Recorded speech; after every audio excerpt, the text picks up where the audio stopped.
Alors apparemment, quand je parle de Twilight comme d'un film d'horreur, beaucoup de gens ont beaucoup de choses à dire sur ce sujet. Et comme ça me rapporte plus de vues que d'habitude, et donc les chiffres montent, et donc moi je suis très heureux, la dopamine, tout ça. Moi, devenir content, petite victoire. Donc voici une vidéo sur l'horreur existentielle de la saga Twilight. L'analyse d'un univers et de personnages probablement plus fucked up que moi, mais on n'est pas loin. Avant de commencer, je dois mettre un disclaimer cependant.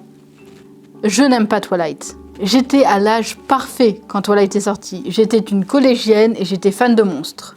Pourtant, j'ai pas accroché. Mais il y a quelque chose que je peux pas dénier, c'est que Twilight reste un phénomène culturel. Et je déteste ça. Je déteste être dans cette position de petit haters en fait. Car j'aurais tellement préféré aimer Twilight. Car ça aurait été tellement plus simple pour moi si j'avais aimé Twilight. Les gens qui aiment les choses sont généralement plus heureux que les gens qui les détestent. Et moi, j'ai pas mon mot à dire sur ce que vous pouvez et ne pouvez pas aimer. Aussi, si j'avais aimé Twilight, j'aurais pas eu à faire cette petite introduction pour me justifier. Pour ceux qui n'ont pas vu mes shorts, ne vous inquiétez pas. Je vais tout vous réexpliquer parce que je suis une meuf sympa. Et même, je vais rajouter plein de trucs en fait. Parce que cette fois, j'aurai un peu de temps.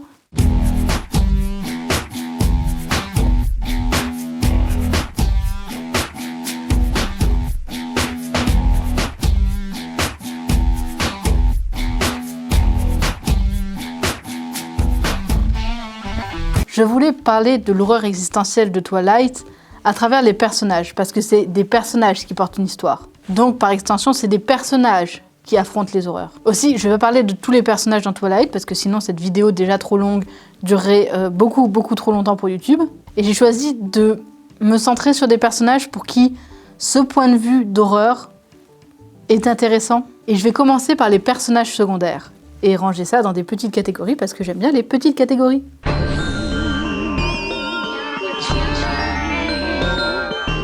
Les Cullen, c'est la famille de vampires dont fait partie Edward. C'est une famille recomposée en quelque sorte. Et être vampire, c'est présenté par tous les personnages de la famille Cullen comme être une torture. Vivre éternellement et devoir se nourrir de sang, donc de la vitalité des autres pour survivre, c'est un problème. Actuellement, tous les Cullen ont un passé horrible, mais Stephenie Meyer n'était pas intéressée par l'horreur. Pourtant, elle est très douée. Si vous lisez l'accouchement de Bella, c'est terrifiant. Représenter l'accouchement comme quelque chose de terrifiant, c'est quand même assez impressionnant. Ouais, c'est métal, mais je suis pas là pour m'amuser. Donc je vais vous parler de quelques Cullen dont le passé est présenté. Parce que figurez-vous qu'il y a des Cullen dont on s'en fout. Je pense au Cullen un peu joke là. Lui vraiment, il sert à rien. Et je pense aussi à la mère d'Edward. Elle a pas de backstory. Et je vais présenter le point commun de tous les Cullen, à savoir qu'ils ont été vampirisés dans des conditions qu'ils détestent afin de survivre.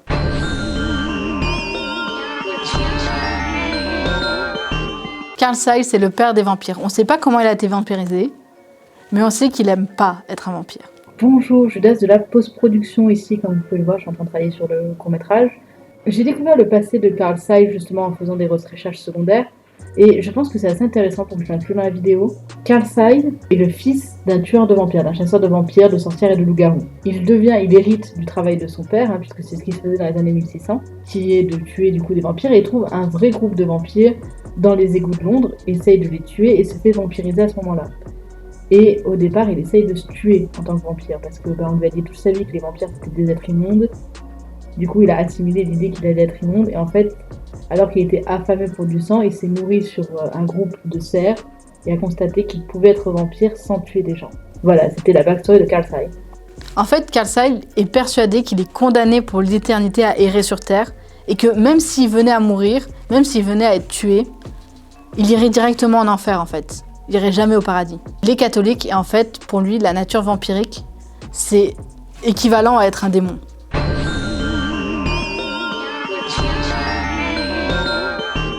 Jasper était un soldat durant la guerre de sécession, donc du côté raciste des Américains.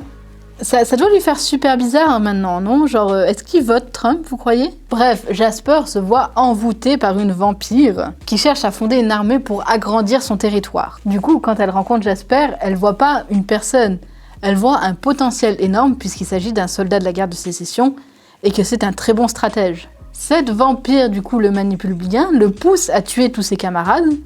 Tout ça pour ensuite l'envoyer bouler parce qu'elle a plus besoin de lui finalement. Elle a obtenu ce qu'elle souhaite. Et Jasper devient littéralement une âme errante pendant des années. Immortelle et sans but. Et finalement, c'est Alice et son côté un peu pixie qui finissent par je veux dire, libérer Jasper de l'emprise de cette femme.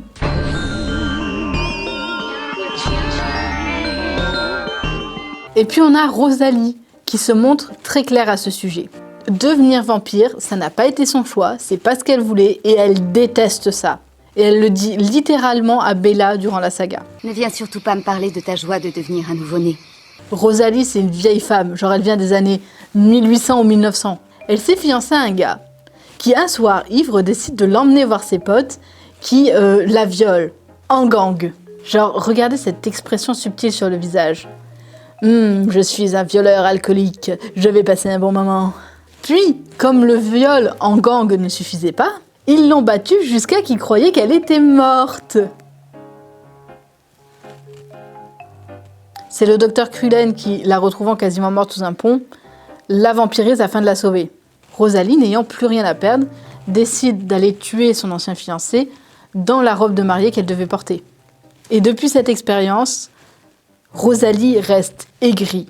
Déjà, elle n'est pas devenue vampire par son propre gré. Pour elle, vampire égale battue à mort et violée par son ancien fiancé et son groupe de potes en plus.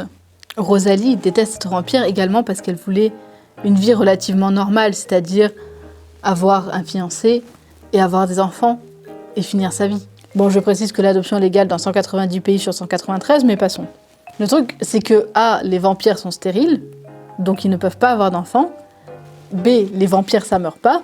C, elle a plus de mec, son mec est un con. Et c'est la chose aussi, c'est ce qui fait qu'elle est aussi aigrie. Elle a existé dans les années 1800-1900. Mais le monde, il a énormément changé. Les femmes, maintenant, elles peuvent faire des choix. Mais elle a jamais eu le choix. On lui a jamais donné cette chance. Donc, quand elle rencontre Bella, elle la déteste déjà. Parce que Bella, elle a le choix, elle peut ne pas être vampire, mais elle veut être vampire. Bella veut condamner son humanité, quelque chose que Rosalie n'aurait jamais fait.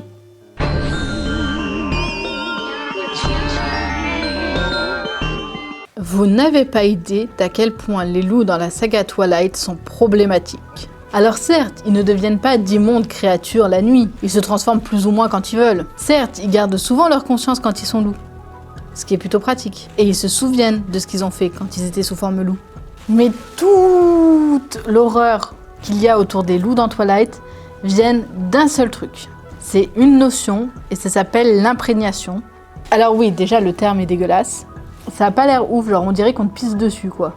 Mais avant de devenir une pâle copie de fausse wookies sur Twitter qui se plaint sans vouloir agir, je vais lire une définition afin que nous soyons sur la même longueur d'onde. Ainsi, on pourra ouvrir le débat. Ouvrez le débat en commentaire. Hein. Faites pas de vrai débat sur le sujet. Après m'être battu contre ma feuille, qui ne voulait vraiment pas être pliée, imprinting, ou imprégnation en français, est une action qui se produit lorsqu'un loup-garou, je précise que tous les loups-garous dans l'univers de Twilight sont des mâles à l'exception de Léa, se produit lorsqu'un loup-garou voit une femme parfaite pour lui. À ce moment-là, ses hormones se modifient et il devient obsédé par cette personne, d'un amour unique et intense qui dure pour la vie. Alors, je vais choquer des gens. Sur le papier, l'idée n'est pas horrible. Vraiment, j'ai pas trop de problème avec ça. Pour de la romance mielleuse, ça fonctionne. J'oserais même dire que pour rajouter du drama dans une romance, c'est un bon plot device. Puis pour les adolescentes, qui étaient quand même le public principal de Twilight, l'idée d'un amour inconditionnel et éternel peut être attirant. Parce que la vraie vie est tellement différente. Cependant, je pense que c'est la direction prise avec le concept qui me pose un problème. Bon, déjà parce que la tribu des loups-garous est inspirée d'un vrai peuple amérindien, et qu'ils n'ont pas touché un sou pour Twilight, et qu'ils sont présentés d'une façon relativement raciste. Genre, ils n'ont pas eu leur mot à dire sur le sujet. Et vous savez quoi ? Je vais parler de 3 loups-garous qui résument l'ensemble des problèmes de la saga Twilight. Et contrairement au Cullen, je vais commencer par le pire.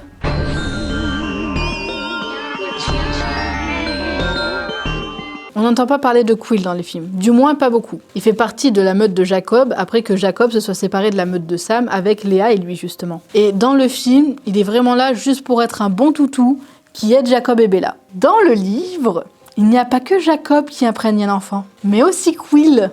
Et c'est extrêmement gênant dans le livre. Car tu vois Quill chouchouter et s'occuper de cette gamine qu'il a l'intention un jour de baiser.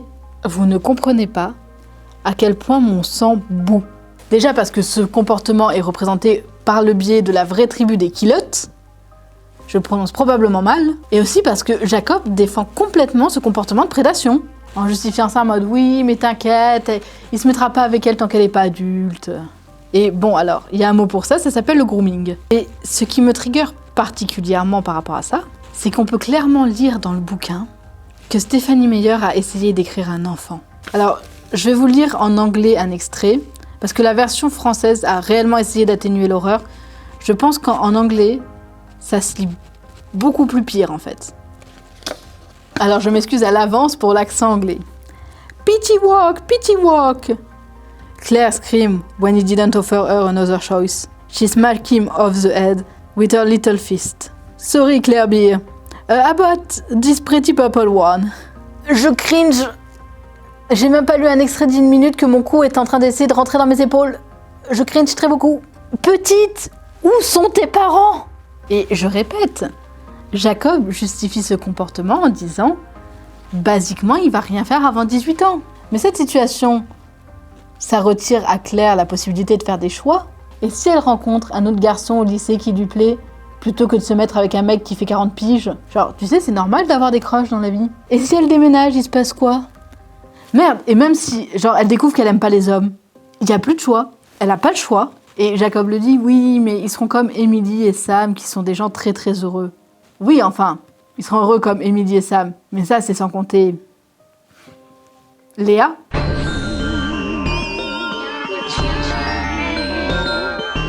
J'ai parlé de Léa dans un short qui a dépassé la limite des 1 minute, mais il y a énormément de choses à dire sur Léa. Et encore, là, j'avais cut à mort, j'avais vraiment essayé de rogner le truc, mais là, j'ai pas à me retenir. Léa est un personnage très complexe dans une histoire très complète, ce qui est surprenant, venant de Stephanie Meyer qui n'a pas l'air d'avoir grand-chose à faire des loups-garous, mais sans réel but à la fin, et dans une histoire particulièrement dépressive. Léa, c'est la première femme loup-garou qui n'a jamais existé. Et sa transformation, quand elle s'est produite, n'a pas été bien comprise. Éventuellement, après que Sam l'ait trompée avec sa cousine, Léa devient de plus en plus colérique et irrationnelle. Ce que ses proches super sympas lui traduisent par « Oh, c'est juste une rupture, ça passera ». En fait, personne parmi ses proches n'avait anticipé que Léa était en train de devenir un loup-garou. Parce que la vérité, c'est que ça s'est jamais produit. Ça fout en l'air tout son métabolisme. Elle a plus ses règles, par exemple. Mais il n'existe pas d'autres femelles loup-garou pour en parler. Ses hormones changent. Elle peut plus être enceinte. Elle est en train de vivre une espèce d'enfer hormonal, métaphore des règles d'ailleurs, que aucun mec ne vit. On apprend que les loups-garous femelles sont stériles. Je vois pas pourquoi, mais bon, quand même. Et Stephanie Meyer insiste vraiment dans son bouquin comme quoi c'est la pire chose qui puisse arriver à une femme. Alors, si vous ne le saviez pas, Stephanie Meyer fait partie d'une branche mormon. Alors, j'ai pas envie de parler des mormons aujourd'hui, ce sera pour un autre jour. Et aussi, je veux pas que cette vidéo me prenne 17 ans à monter. Mais pour dire poliment, les mormons ont un peu la tradition de considérer les femmes comme des fours à bébés. La plainte de Léa de ne pas être une femme et d'être un total échec parce qu'elle ne peut pas enfanter a clairement des origines de ces mormons-là. Et ce propos n'est pas trop droit des femmes sur un personnage qui aurait pu être hyper féministe. Présenter les femmes comme monstrueuses parce qu'elles ne peuvent pas procréer, c'est la deuxième d'ailleurs dont on parle à qui ça arrive, cela omet totalement l'idée que les femmes puissent adopter. Le premier tome fut écrit en 2005. En 1955, l'adoption était légale.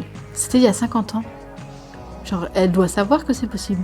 Bonjour, c'est à nouveau moi, je laisse de la post-production. J'avais précisé, mais malheureusement l'enregistrement a un peu bugué à ce moment-là. Je pense que c'est important de le dire. Ce que met Stephanie Meyer là par rapport à l'histoire des femmes qui ne puissent pas procréer, etc., ça omet aussi toutes les personnes trans. C'est quelque chose que j'ai pas pris le temps d'expliquer parce que j'allais être relou. Les homosexuels et la communauté LGBT n'existent pas dans Twilight. Voilà, j'ai encore une fois interrompu mon montage pour ça. C'est beaucoup plus raconté dans les livres que dans les films, mais on apprend que Léa était la partenaire de Sam, et qui vivait une relation à peu près saine. Avant que ce dernier imprègne Emily, sa cousine, alors déjà il trompe Léa et l'envoie bouler pour Emily. Emily qu'il commence à stalker. Mais bon, éventuellement elle tombe sous ses charmes de loup-garou complètement envoûtée, et elle... Non, je déconne! La première fois que Sam avoue son amour à Emily, Emily lui dit non. Et dans un élan de rage, il la défigure. Et ensuite, elle accepte d'être sa femme. Vous comprenez comment c'est fucked up? Dans le bouquin original, Il est très souvent insisté de la part de Jacob que Sam et Emily sont le couple parfait, mais ce n'est pas une bonne chose de montrer un duo comme un couple parfait quand la personne A a été battue par la personne B et finalement a accepté sous les coups. Je suis pas la seule. Je veux dire, elle est défigurée à vie, c'est montré dans le film même. Même si ils essayent de le justifier dans la saga Twilight par l'instinct et la dévotion, l'idée de si je ne peux pas être avec toi, je vais me tuer et te tuer est une situation beaucoup trop réelle déjà, qui ne fonctionne que si on montre de l'horreur. Ce type de comportement est jugé négatif. Après, cependant, si Twilight avait été un film d'horreur, imaginez l'impact de l'histoire. Je vous ai écrit un petit synopsis. Un loup-garou s'imprègne sur la cousine de sa copine. Il la stalk, puis la demande alors qu'ils ne se connaissent pas. Elle le rejette car clairement il y a un truc qui tourne pas rond avec lui. Mais l'imprégnation et l'instinct du loup-garou, qui ne peut pas accepter le refus, fait qu'il la tue. Après avoir tué ce qui semblait être la femme de sa vie, son instinct de loup-garou et ses hormones le torturent à l'intérieur. Et il se tue. Imaginez le scénario. Léa qui raconte ça autour d'un feu de camp. Ce serait génial. Mais au lieu de torturer Sam, qui, je précise, a trompé Léa, a stalké sa cousine et l'a battue, c'est Léa qu'on torture psychologiquement. Oui, parce que la rupture, c'est pas ça la torture psychologique, c'est ce qui se passe après. Sam, c'est un alpha, donc c'est le leader de sa meute. Et dans sa meute, il y a Léa. Un loup ne peut pas quitter sa meute et ne peut pas désobéir à son alpha. Sauf que dans l'univers de Twilight, les loups-garous partagent leurs pensées télépathiquement constamment.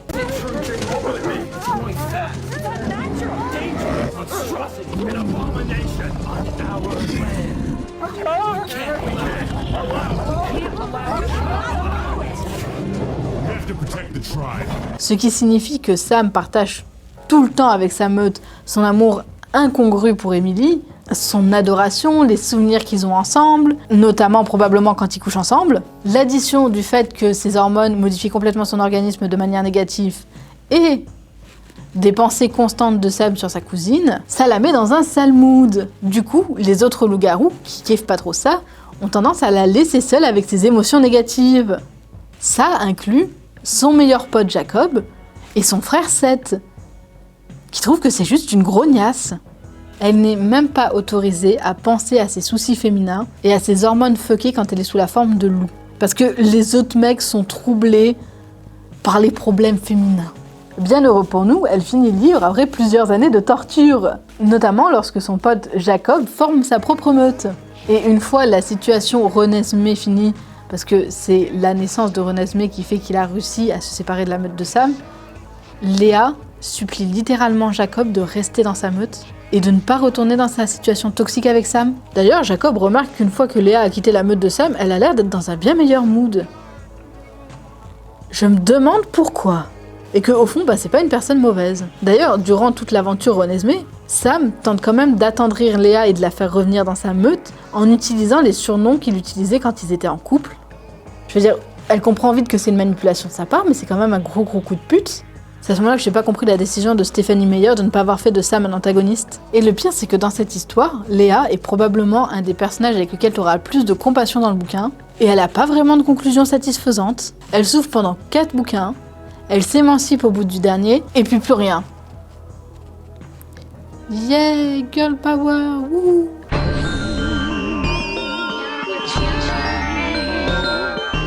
Actuellement, on va parler du seul loup-garou qui a une conclusion. J'ai parlé de l'aspect, disons, répugnant des loups-garous en parlant de Quill, et j'ai surtout parlé de l'impact négatif que pouvaient avoir les loups-garous sur les autres. Cela dit, je n'ai pas parlé de ce que ça faisait en étant un loup-garou. Pourtant, il y a une scène de Jacob qui le décrit très bien. Lucky? None of them belong to themselves anymore. And the sickest part is, their genes tell them they're happy about it. Personne n'a plus le contrôle de soi. Et le pire, c'est que nos gènes nous disent que nous sommes heureux par rapport à ça. Quand un loup-garou emprunte sur une personne, il doit vivre avec cette personne ou mourir. C'est dans leur génétique, leurs hormones prennent le contrôle. Jacob le décrit dans le deuxième film que quand un loup s'imprègne sur quelqu'un, l'univers change pour ce loup. Il voit plus les mêmes couleurs, ça change littéralement toutes ses croyances, tout ce qu'il pensait en fait. Imprinting on someone is like when you see her. Everything changes. All of a sudden, it's not gravity holding you to the planet. It's her. Ils ont pas le choix. L'histoire de Twilight tourne autour de l'idée de trouver l'amour éternel et véritable, mais ça tourne pas sur l'idée de choisir cet amour éternel et véritable. La joie que aura Jacob par la suite des films, lorsqu'il imprégnera enfin sur quelqu'un, n'est pas de son plein gré. Ce qui résonne très fort dans le sens de l'horreur, quand Jacob imprègne littéralement un nouveau-né. Parce que de son point de vue, son organisme, ses hormones et ses gènes lui disent que c'est ok de désirer un enfant. Pire encore, il est persuadé que c'est la meilleure chose de sa vie. C'est juste terrifiant. D'ailleurs, la première fois qu'elle apprend, Bella est furieuse à ce sujet.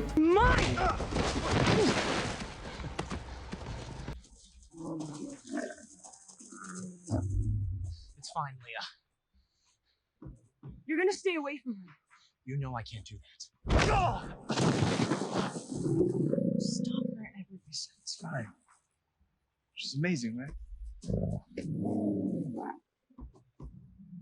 Do you remember how much you wanted to be around me 3 days ago? That's gone now, right? Long gone. Because it was her. From the beginning, it was Nessie who wanted me there. Nessie? You nicknamed my daughter after the Loch Ness Monster?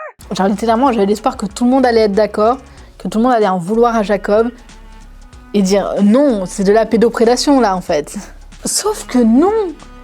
Les gens sont d'accord et c'est encore plus terrifiant quand la première personne qui est d'accord avec cette idée, c'est Rosalie. La meuf pour qui genre avoir des enfants, c'était ce qu'elle voulait depuis le début et être mariée aussi, est en mode c'est ok que ce mec qui a genre 25 piges désire charnellement un enfant. Imaginons ça aurait été un film d'horreur. Jacob aurait imprégné Renesmee. Oui, le gosse s'appelle Renesmee. Quelque chose me dit qu'elle va se faire bolosser au collège. Jacob imprègne Renesmee et les Cullen sont furieux. Ils ne comprennent que partiellement la notion d'imprégner parce qu'ils ne font pas partie de ce groupe et ils n'ont jamais connu d'autres loups-garous ayant imprégné un enfant. Persuadés que ça n'arrive que lorsque les personnes sont adultes, ils interprètent le comportement de Jacob comme celui d'un pédophile et ils décident de tout faire pour l'éloigner de Renesmee.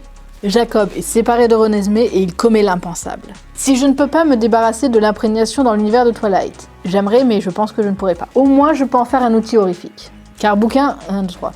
Car bouquin c'est des Twilight. Bravo. Car Twilight c'est des bouquins de romance, contrairement au titre de cette vidéo. Alors si je dois garder l'imprégnation et que je dois en faire un truc de romance, laissez-moi au moins corriger le problème. Alors déjà, première chose que je ferai, je mettrai un âge de consentement. Déjà dans les années 2000, quand Twilight est sorti, le fait que Jacob imprègne littéralement un nouveau-né, Renesmee, et ça dans les premiers instants de sa vie, c'était déjà pas bien vu. Faites un truc genre tu as besoin d'avoir une maturité sexuelle des deux côtés, ou tu dois avoir le même âge. Mettez une condition de ce type sur la table. Ça rendrait le truc vachement moins creepy.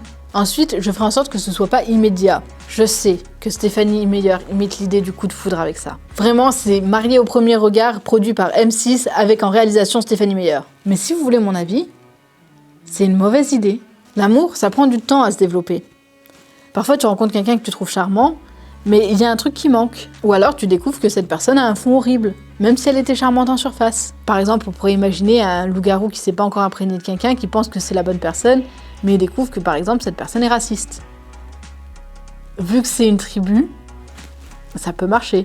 Je rajouterai aussi ce coup de ça vient progressivement pour faire comme pour les animaux. C'est comme un chat qui s'habitue à toi, sauf qu'ici c'est un loup. Un très gros chien. Il s'imprègne de ta présence, il se méfie plus et il s'attache à toi. Alors voilà, j'ai rajouté 2 règles en 30 minutes d'écriture. J'ai sauvé 80% des problèmes des loups-garous dans le film. Alors certes, je n'ai pas fait tous les scénarios, mais c'est à ça que ça sert un scénario, c'est-à-dire que comme t'es penché sur un scénario, tu sais pas ce qui se passe dans tout le reste de la fiction.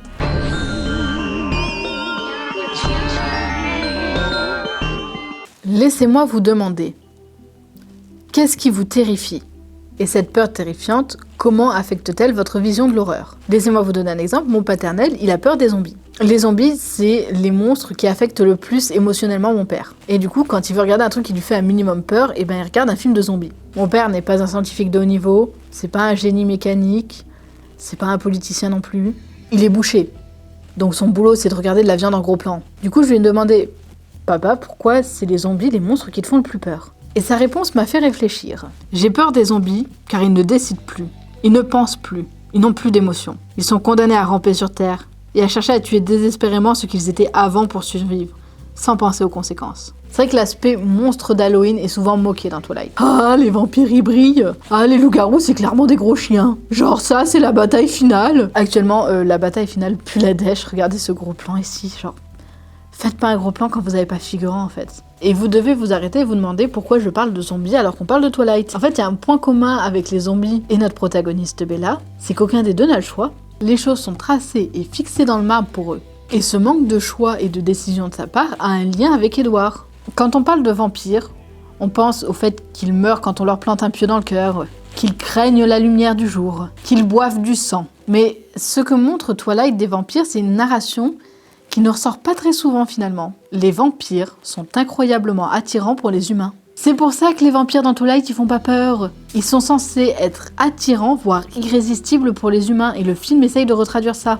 Les vampires ont développé ce pouvoir dans l'optique de pouvoir attirer des proies plus facilement, afin de boire leur sang. Le souci, c'est que les vampires dans Twilight étant raisonnés, ils ne vont pas essayer d'attirer des gens vers eux pour boire leur sang. Ils ne veulent pas ça, mais du coup, ils sont quand même contraints de boire du sang. Et aussi bien qu'ils essayent de s'en passer en buvant du sang d'animaux, ils ont quand même incroyablement envie de sang humain. Je veux dire, dans l'histoire, ils peuvent sentir le sang humain. Et alors, le sang de Bella, pour Edward, c'est du label rouge. Au départ, Edward, il n'est pas attiré par Bella parce qu'elle est jolie ou parce qu'elle est gentille.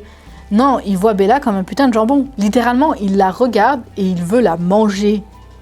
Nam nam nam. C'est de la torture pour lui, au point qu'il essaye de fuir. Il tente de changer de classe pour plus avoir affaire à elle. Something open.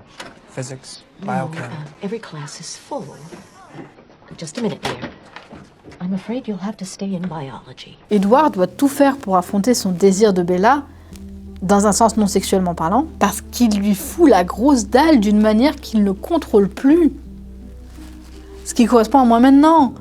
Parce que j'enregistre ça, il doit être 13h là, j'ai toujours pas mangé. Et à la fin du premier film, il est contraint de boire son sang, de goûter le paradis, afin de retirer le venin de vampirisation de l'autre vampire. Et pour lui, il expérimente le meilleur moment de sa vie. À partir de cet instant, il sait qu'il désire Bella incontrôlablement et qu'il ne pourra plus vivre sans elle. Rien ne pourra lui faire plus plaisir que d'être avec Bella au point qu'il en deviendra accro et qu'il souhaitera la mort.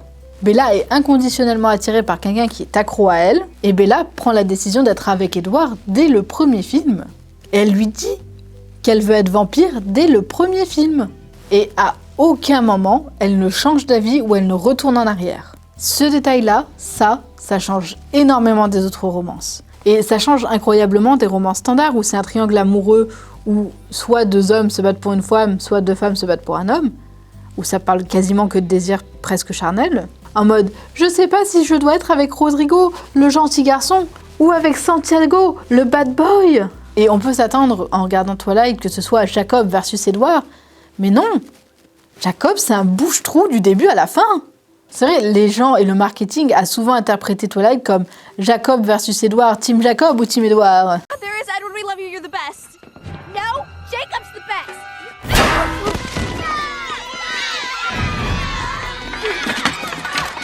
Mais ça n'a actuellement jamais eu lieu. Regardez cet extrait dans le second film, sur 5, je précise. Don't make me choose.